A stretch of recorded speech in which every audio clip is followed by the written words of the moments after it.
Bonjour, bienvenue dans cette nouvelle vidéo consacrée à la manipulation et à l'utilisation de notre logiciel AutoCAD couplé Covadis. Alors dans cette vidéo, nous apprendrons donc comment se comportent les différents éléments que compose notre interface AutoCAD classique. Alors lorsque nous regardons juste à côté du grand A, nous avons donc des raccourcis qui nous permettent d'aboutir rapidement à nos différents résultats ou nos différentes requêtes que nous désirons réaliser. Le premier qui nous permet ici de pouvoir ouvrir un nouveau dossier en cours. Au lieu de rentrer directement dans Fichier et faire Nouveau, que voici, nous avons donc ces raccourcis-là qui nous permettent d'exécuter rapidement nos commandes. À côté de cela, nous avons donc la commande Ouvrir qui nous permet de pouvoir charger sur notre dessin, notre interface AutoCAD, nos différents fichiers de type TXF ou DWG. Ici, pour notre dessin, cet affichage nous présente seulement qu'un fichier DWG. Nous avons la possibilité de pouvoir le changer, ce fichier-là, en DXF. Et nous avons maintenant ici la possibilité de voir un fichier en DXF qui se présente en fonction de notre utilité de dessin. À côté de cela, nous avons donc la commande enregistrer qui nous permet de pouvoir voir le type de fichier que nous désirons enregistrer et sous quel nom, ainsi que le type d'extension que nous aimerons donc l'attribuer. C'est-à-dire, ici, nous avons la possibilité de donner à notre fichier l'extension DXF ou DWG selon les différentes versions que nous désirons lui accorder. Ensuite, à côté, nous avons la commande enregistrer sous qui nous permet d'avoir un fichier défini sous un format, mais enregistré sous un autre format portant le même nom. Mais la différence se situe ici au niveau de leurs extensions. C'est-à-dire, l'autre pourra avoir une extension en DXF et l'autre pourra avoir une extension en DWG selon le type de logiciel ou de traitement par la suite que nous aimerons faire. Nous aurons la possibilité de pouvoir mieux le comprendre par la suite. Ici, à côté, nous avons la commande propriété. La commande propriété nous permet d'avoir les différents détails sur un élément de figure géométrique dans notre dessin AutoCAD. Juste à côté, nous avons la commande copier les propriétés, qui ici est notre commande qui nous permet de pouvoir donner des attributs ou des éléments d'un dessin à un autre. Nous aurons la possibilité de pouvoir encore mieux les découvrir. À côté de cela, nous avons maintenant, tout juste en dessous, nous avons la commande des calques. Ici, la commande des calques nous permet de voir la liste de tous les calques que nous avons qui sont contenus dans notre dessin. Juste à côté, nous avons la commande de toutes les couleurs que peuvent comporter nos dessins.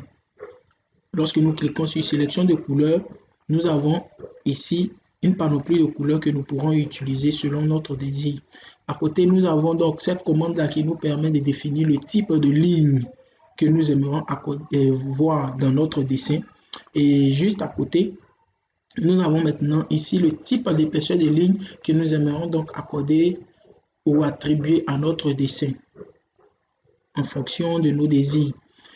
Ici, juste à côté, dans la partie toute gauche, nous avons donc deux colonnes.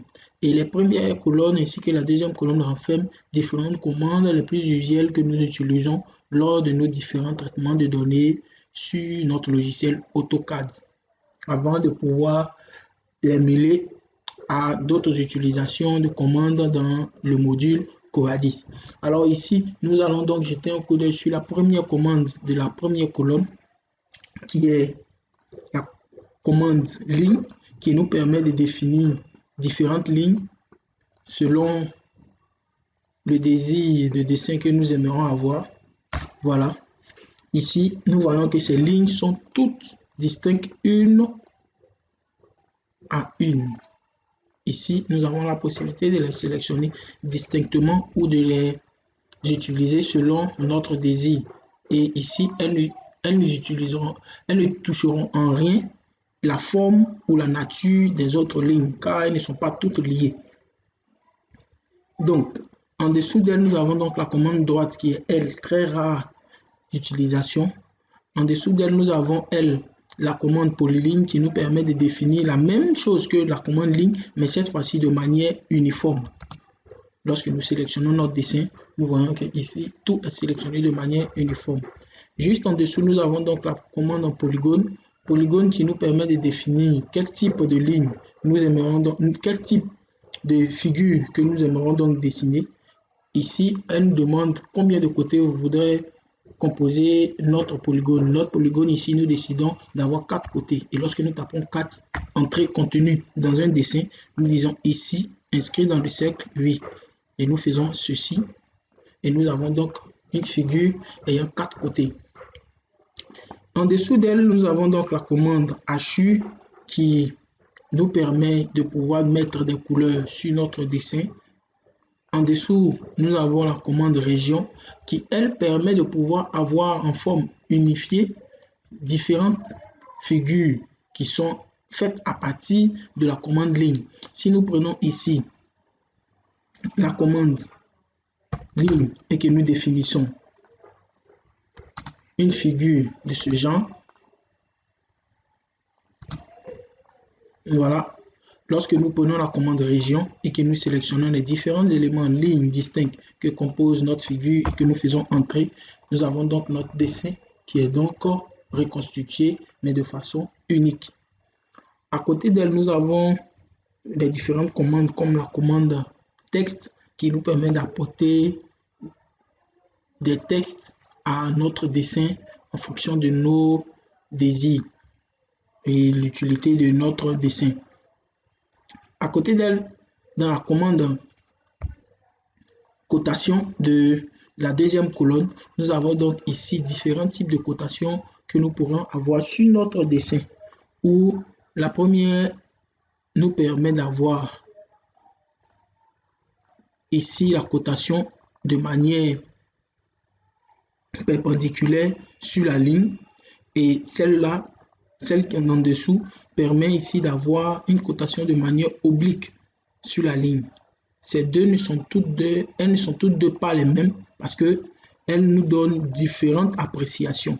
Ici, dans la première, de manière oblique, nous avons donc ici de façon plus exacte une valeur de cette cotation sur cette distance. Nous avons ici 300 mètres, alors que là, nous avons 269 mètres. Ça, c'est de façon perpendiculaire. Donc, en fonction du type de dessin, nous avons donc la cotation, la commande cotation que nous devons avoir. À côté d'elle, nous avons donc la commande aussi cotation angulaire qui nous permet d'avoir ici l'angle, l'information sur l'angle que contiennent deux droites. Alors ici, nous avons donc avec la commande un angle de 76,013 grades.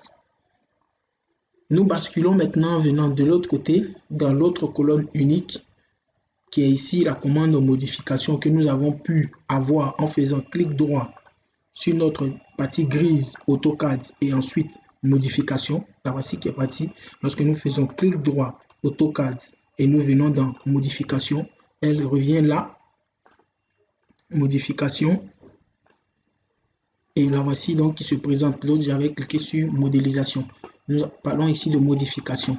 Les modélisations, nous les utilisons le plus lorsque nous sommes dans les 3 dimensions avec les versions avancées de représentation de bâtiments et autres.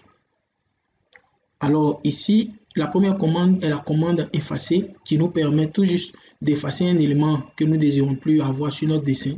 Lorsque nous cliquons sur effacer, nous avons donc la possibilité d'effacer ou faire CTRL-Z pour la ramener, sinon appuyer sur la touche annuler. Et lorsque nous faisons annuler, voici la commande qui revient. En dessous, nous avons la commande copier.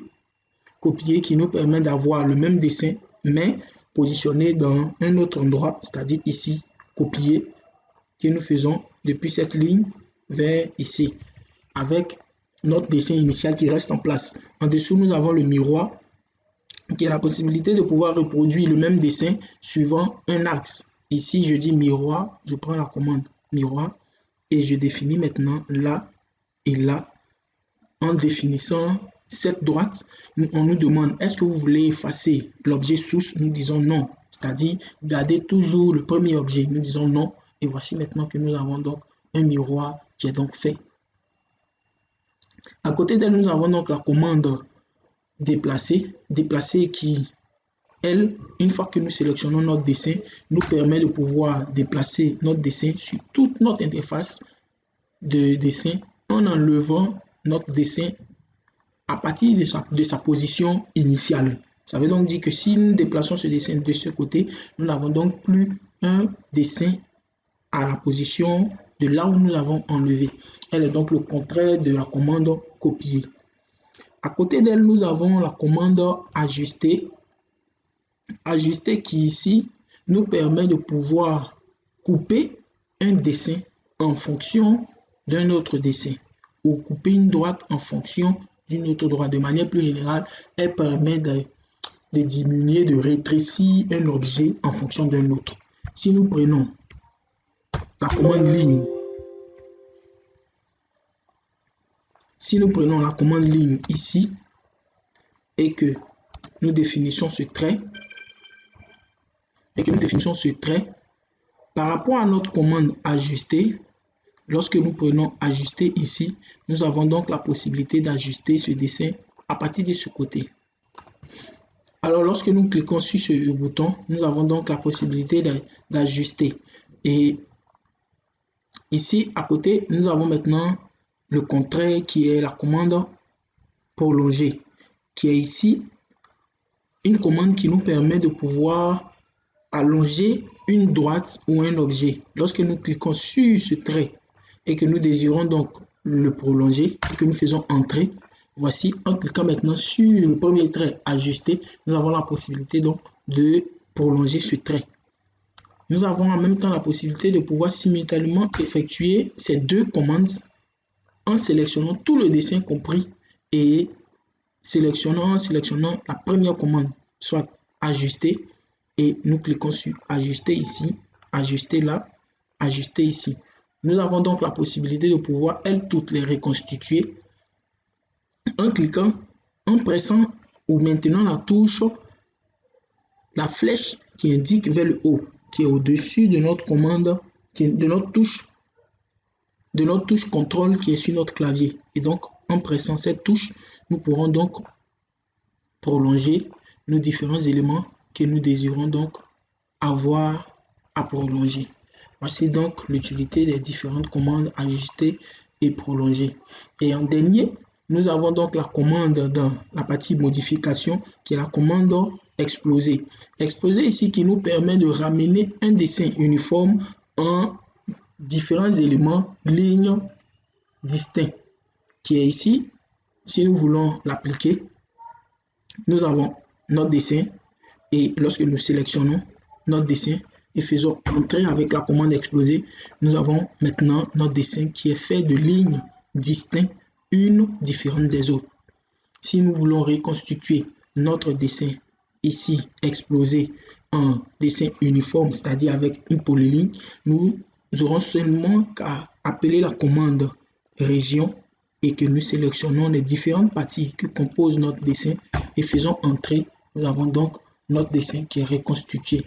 En dessous de cela, nous avons donc la commande ici des ordres, de l'ordre de vue qui nous permet de pouvoir placer un calque en fonction de l'autre suivant une position que nous définissons. C'est-à-dire, si nous avons donc deux traits qui sont dans un même endroit et que nous désirons placer un même trait au-dessus de l'autre, c'est donc avec cette commande. Je prends un exemple.